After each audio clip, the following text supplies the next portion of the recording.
Ganito palayasin ng mga Chinese Coast Guard ang ating mga tropang nagbabantay sa West Philippine Sea.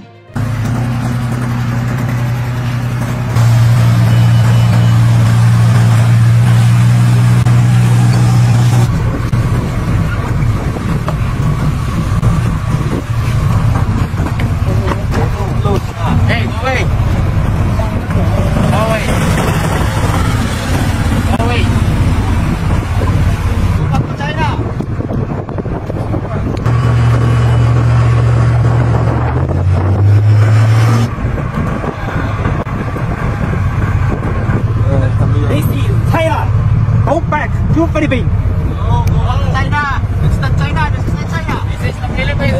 This is China. Go back to Philippines. Kahit alam ng mga Chinese Coast Guard na dyan na nakatira ang mga Filipinong sundalo sa nakasadsad na BRP Sierra Madre, ay hindi pa rin ito itinuturing ng China na bahura ng Pilipinas at wala daw karapatan ang mga Filipinong sundalo na itaboy ang mga Chinese personnel dahil parte pa daw ito ng South China Sea na pagmamay-ari ng China.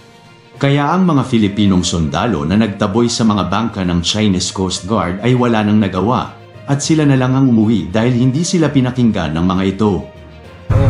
This is China. Go back to Philippines. No, go out. China. This is not China. This is not China. This is the Philippines. This is China. Go back to Philippines.